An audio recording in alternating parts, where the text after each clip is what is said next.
Darisla Cabdi waxaan ku leeyahay saaxiib horta aniga ima garanaysid balse waxaan ahay YouTuber waxaana soo gashaa YouTube-kayga gaming-ka iyo waxyaabahaasi balse caawa waxaan halkan soo fadhiistay inaan walaalkay Darisla wax u sheego waxaasi oo ah harqaanlaha waad ka bixisay reaction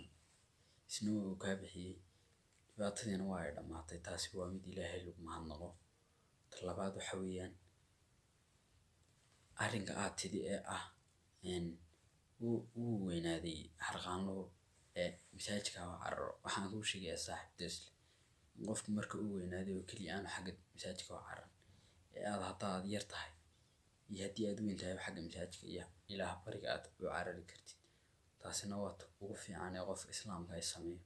waxaan ku oran lahaa haddii aad yar tahay iyo haddii aad weyn tahay waa inaad masaajidka u cararta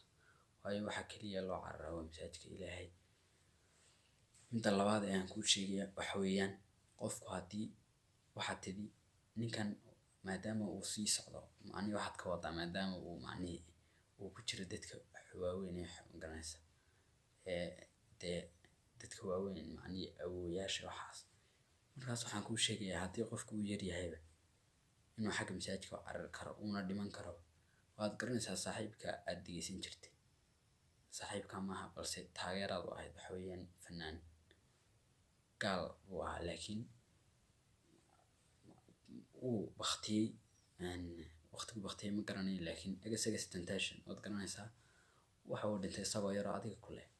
marka waxaa laga yaabaa inuu adigoo yar aad iska uu qofku dhiman karo isagoo weyn oo dhiman karo taasina waa iga waan ku salaamayaa saaxiib Darisla waxaan ahay taageer